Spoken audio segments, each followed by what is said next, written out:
राम राम जी। क्या आपको लगता है कि ग्रहों को अच्छा करने के लिए या जीवन में आ रही परेशानियों को अच्छा करने के लिए हमें महंगे महंगे उपाय करने की ज़रूरत है, महंगे महंगे रत्न पहनने की ज़रूरत है? ऐसा नहीं होता। हमारे बुजुर्गों ने और जो ज्योतिष विद्या के या आध्यात्म के जानकार लोग थे, उन्होंने कुछ ऐसे उपाय खोजे थे कि आप अगर उन चीज़ों को बार बार दोहराते रहते हैं तो आप पर अगर कोई नेगेटिव ऊर्जा का प्रभाव आ गया है, आपको कोई नज़र लग गई है, आपको कोई टोक लग गई है, या फिर आप जिद्दी बनकर शिकार हो रहे हैं और कई बार बच्चे काबू से बाहर हो रहे हैं, तो ऐसे कुछ संसाधन बनाए हुए थे जिनके द्वारा लोग अपनी इन समस्याओं का समाधान निरंतर करते रहते थे।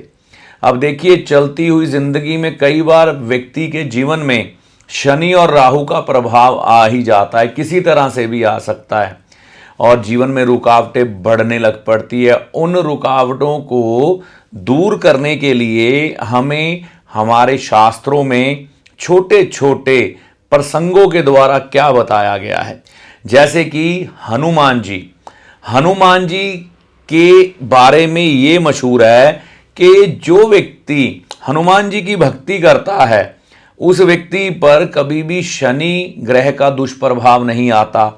लाल किताब को हम पढ़ते हैं तो लाल किताब कहती है जब 12वें घर में मंगल देव होते हैं तो राहु देव शांत हो जाते हैं। तो ये शांत होने का क्या मतलब है? मतलब कोई ना कोई तो ऐसे रहस्य हैं जिनको हमने सही तरह से समझने की, जानने की कोशिश ही नहीं की, जिनके द्वारा हमारे बुजुर्ग अपनी दिनचर्या में कुछ एक कार्य करते रहते थे जिसके द्वारा वो अपने ग्रह अच्छे रखते थे। ठीक है ना? तो आज हुआ क्या है, इंसान अपनी कामनाओं की दौड़ में इतना व्यस्त हो गया है कि अपने वह रिवाज रस्में छोड़ चुका है। तो हमें करना कुछ नहीं है, हमें वापस जाना है। बार बार हम ज्योतिषीय गणना नहीं कर सकते। हमारे जो पुराने विद्वान थे, ब्राह्मण लोग थे, कर्मकांडी जो ज्योतिषी करते थे, राज ज्योतिषी होते थे, जो ज्योतिष के कार्य पर हमेशा अपने आप को मगन रखते थे, वो कुछ ना कुछ खोज के दे दिया करते थे जिनके द्वारा आप अपने जीवन को सरल बनाते रहें। बस वो विधि सर्वमान्य होती थी। तो आज ऐसी ही हमारे विद्वानों की, हमारे ऋषि मुनियों की, विद्वान ब्राह्मणों की, जिन्होंने ज्योतिष की खोज की, ग्रंथ लिखे, उनकी इसी खोज के बारे में मैं आपको बताने जा रहा हूं। वो जो सर्वमान्य है, जिसको हर कोई कर सकता है। आप देखेंगे ये विधि आप दोहराना शुरू करेंगे, आपके ग्रह ठीक होना शुरू हो जाएंगे। सबसे ज्यादा व्यक्ति को शनि और राहु परेशान करते हैं, और इस विधि से जो मैं अभी आपको बताऊंगा, सबसे पहले शनि और राहु शांत होते हैं। देखिए, मंगलवार के दिन सबसे पहले अगर किसी का मंगल 6 में है, 10 में है या शनि लगन में है, वह तो मीठा नहीं बांट सकता, पहली बात। नहीं तो लाल रंग की बूंदी, जैसी आप देख रहे हैं स्क्रीन पे, हम जब छोटे होते थे तो मंदिर में लेके जाते थे मंगलवार के दिन शाम के समय, है ना। लोग रात को भी ले जाते थे, लेकिन मैं चलो रात को तो एडवाइज नहीं करता।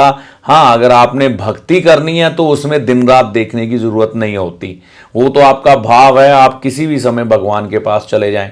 लेकिन अगर उपाय के दृष्टिकोण से जाना है तो सूर्य अस्त होने से पहले पहले जाना है, शाम के समय।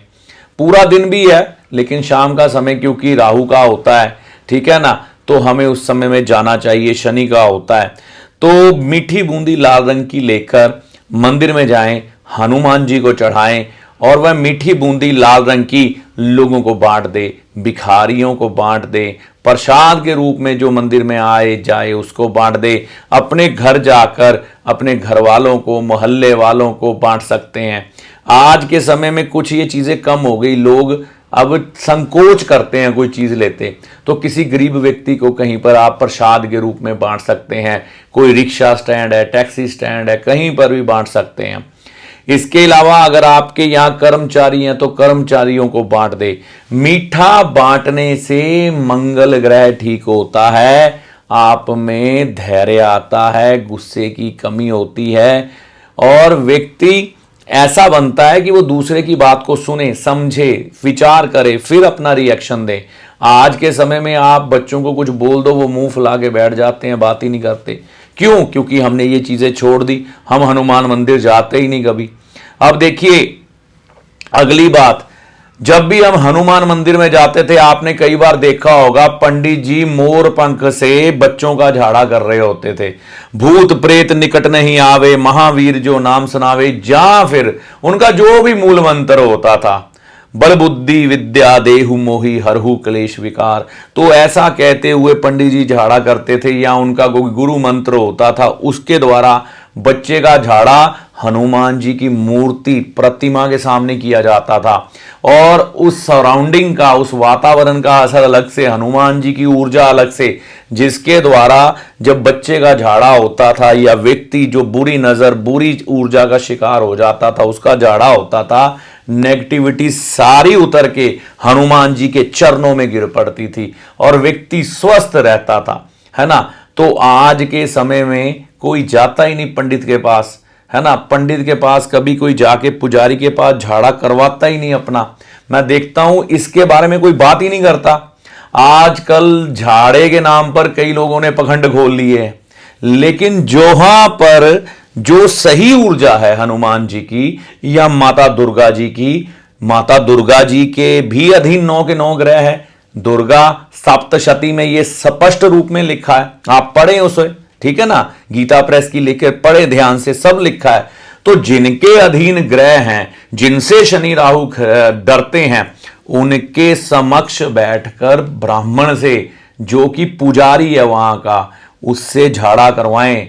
आप देखेंगे हनुमान जी की कृपा से सारी नेगेटिविटी बच्चे से उतर जाएगी या आपसे उतर जाएगी।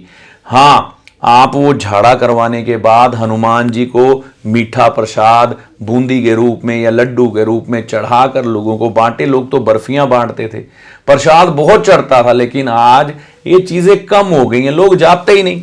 फिर डिप्रेशन के मरीज होकर डॉक्टर के पास चले जाएंगे, वहां पर चक्कर लगा लेंगे, लेकिन मंदिर जाने में तकलीफ है।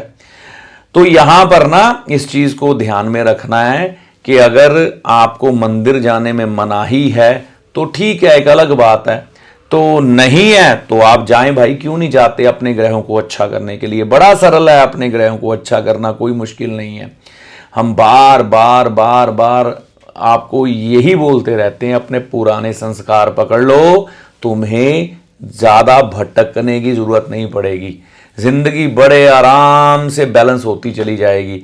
लेकिन हम चमत्कार की तलाश में हैं, तो इसी चमत्कार की खोज में आपको गलत आदमी मिल जाते हैं जो ज्योतिष का ज्ञान नहीं रखते, ज्योतिष के बारे में गलत मलत बातें बताकर, झूठे मूठे वीडियो बनाकर व्यक्ति को भ्रमित कर देते हैं।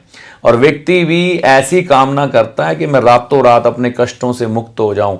देखो, ये तो एक गणना है, जैसे हमें रोज उठकर नहाना पड़ता है, ऐसे ही इस गणना पर अपने जीवन को चलाना पड़ता है। तो छोटी छोटी विधियां मैं आपको बताता रहता हूं कि जिससे जीवन आपका सरल और सुगम बने। आप रोगी हैं, आपको नजर लगी है, आपको टोक लगी है, आपके घर में किया कराया है, आप झाड़ा करवाना तो शुरू करें हनुमान जी का, है ना। हनुमान जी के मंदिर तो जाएं। आपके बच्चे अच्छे चलते चलते एकदम से नालायक होने लग गए, जिद्दी होने लग गए, ये करें, इससे नुकसान कोई नहीं होगा, सिर्फ और सिर्फ और सिर्फ फायदा होगा, ठीक है। कभी आप ये करके आए ना, पुजारी को भी कुछ दान करके आए, ठीक है। जो लाल किताब में पुजारी कहा गया है, वो मंदिर के पुजारी को बृहस्पति का रूप माना गया है ना। ये अकेला मंदिर का नहीं, हर धर्म में जो प्रीस्ट है, जो पूजा करने वाला व्यक्ति है, वो बृहस्पति है। वो जब आपको आशीर्वाद देता है, ब्लेसिंग देता है, वो अपने से नहीं देता, भगवान ने ही उसके कर्मों के अनुसार वहां पे बिठाया है ना। मैं या आप या कोई और वहां पर नहीं बैठ गया।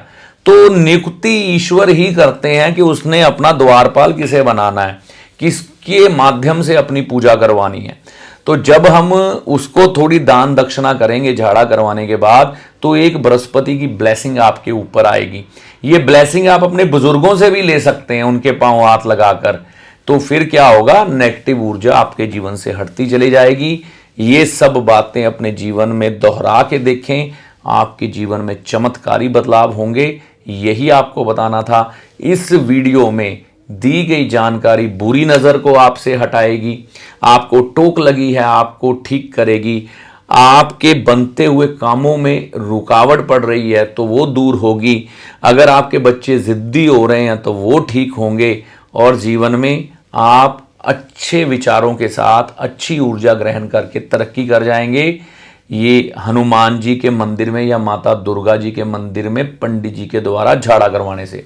तो इस वीडियो में दी गई जानकारी का लाभ आपको माता रानी की कृपा से होगा। जय माता दी।